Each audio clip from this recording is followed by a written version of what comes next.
আসসালামু আলাইকুম। তোমাদের সবাইকে স্বাগত জানাই আবার নতুন আরো একটি ভিডিওতে। আশা করি তোমরা সবাই অনেক অনেক ভালো আছো।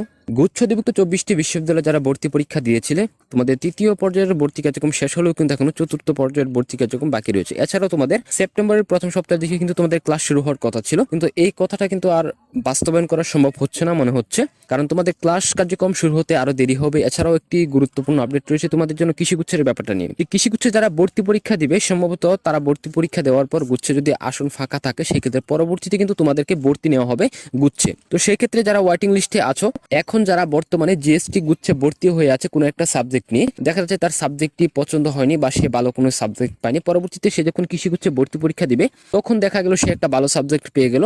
জিএসটি গুচ্ছে যে সাবজেক্টটা পেয়েছে তার থেকে ভালো একটা সাবজেক্ট কিন্তু সে পেয়ে গেছে। তো সেই ক্ষেত্রে সে কিন্তু জিএসটি থেকে ভর্তি বাতিল করে সে কিন্তু কৃষিগুচ্ছে চলে যাবে। তো সেক্ষেত্রে কৃষি আসন ফাঁকা হতে থাকবে, তখন কি ওই আসনগুলো কিন্তু ফাঁকা থাকবে না, তখন ওই আসনগুলোতে কিন্তু তোমাদেরকে ভর্তি নেওয়া হবে। তাই ওয়েটিং লিস্টে যারা আছো, পরবর্তীতে কিন্তু তোমাদের জন্য সুযোগ আসতে পারে। তবে আরেকটা বিষয়, যে সকল শিক্ষার্থী জিএসটি গুচ্ছের কাছাকাছি পজিশনে নেই, তোমরা কিন্তু সেকেন্ড টাইমের জন্য প্রিপারেশন নিয়ে নিতে পারো, অথবা তোমরা চাইলে কৃষিগুচ্ছের জন্য শক্ত একটা প্রিপারেশন রাখতে পারো, যেন কৃষিগুচ্ছে তোমার জন্য একটা আসন থাকে। সো গুচ্ছের ওয়েবসাইটে যে নোটিশটি প্রকাশ করা হয়েছে, সেই নোটিশটি এক নজরে দেখে নিই।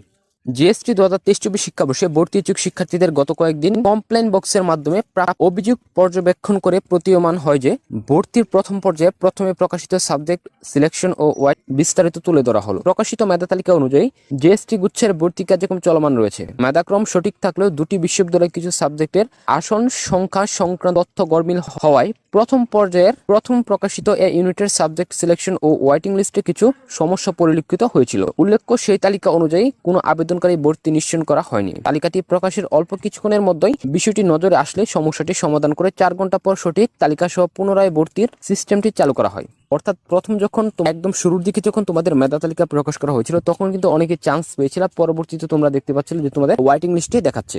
দুটি বিশ্ববিদ্যালয়ে এই ধরনের সমস্যা হয়েছিল, যার কারণে এরকম অবস্থা হয়েছিল, এবং পরবর্তীতে এটা কিন্তু সমাধান করে 4 ঘন্টা পর কিন্তু আবারই বিস্তারিত তথ্য প্রকাশ করা হয়েছিল। তাই এখানে কিন্তু আগে যে সমস্যাটা হয়েছিল, এটা কিন্তু সমস্যাটা রেখেই কিন্তু তোমাদেরকে ভর্তি নেওয়া হয়নি। ওই সমস্যাটা হয়েছিল, ওই সমস্যাটা সমাধান করে পরবর্তীতে তোমাদেরকে কিন্তু ভর্তি নেওয়া হয়েছে, এবং বলা হয়েছে এই অনাকাঙ্ক্ষিত ভুলের জন্য গুচ্ছ ভর্তি কমিটি আন্তরিকভাবে দুঃখিত। প্রথম পর্যায়ে সংশোধিত তালিকা হতে এখন পর্যন্ত সঠিকভাবে ভর্তি কার্যক্রম কেন্দ্রীয়ভাবে পরিচালিত হচ্ছে। চতুর্থ পর্যায়ের প্রাথমিক ভর্তি সম্পন্ন করার পর চূড়ান্ত ভর্তির ব্যবস্থা নেওয়া হবে। চূড়ান্ত ভর্তি ও ক্লাস শুরুর বিষয়ে স্ব বিশ্ববিদ্যালয় সিদ্ধান্ত গ্রহণ করবে। উল্লেখ্য, দেশের জিএসটি গুচ্ছভুক্ত অধিকাংশ বিশ্ববিদ্যালয় এখন প্রশাসন শূন্য হওয়ায় দেশের ভয়াবহ বন্যা পরিস্থিতির কারণে ভর্তিকৃত শিক্ষার্থীদের চূড়ান্ত ভর্তি ও ক্লাস শুরুর তারিখ সংক্রান্ত সিদ্ধান্ত নিতে বিলম্ব হচ্ছে। এ বিষয়ে সিদ্ধান্ত হলে যথাসময়ে তা অবহিত করা হবে। যেহেতু চূড়ান্ত ভর্তি কার্যক্রম তোমার স্ব বিশ্ববিদ্যালয় সম্পূর্ণ করবে। তুমি যে বিশ্ববিদ্যালয়ে আবেদন করেছো বা যে বিশ্ববিদ্যালয়ে ভর্তি হয়েছো, প্রাথমিক ভর্তি হয়েছে, ওই বিশ্ববিদ্যালয় ওই কার্যক্রমটি সম্পূর্ণ করবে। তো সেই ক্ষেত্রে এখন দেখা যাচ্ছে যে বিশ্ববিদ্যালয় এখন বিসি নেই, বিশ্ববিদ্যালয়ের প্রশাসনিক কার্যক্রম এখন চলমান হয়নি। তো সেই ক্ষেত্রে কিভাবে তোমাদেরকে এখানে চূড়ান্ত ভর্তিটা নিবে, এটা কিন্তু এখন এই মুহূর্তে নেওয়া সম্ভব হচ্ছে না। সেই ক্ষেত্রে দেখা যাচ্ছে বন্যা পরিস্থিতির কারণেও কিন্তু অনেক ব্যাক পেতে হচ্ছে। অনেক জায়গায় কিন্তু বন্যা পরিস্থিতি অনেক ভয়াবহ আকার ধারণ করেছে। তো সেই ক্ষেত্রে এটা কিন্তু একটা বড় একটা জটিলতা সামনে এসেছে।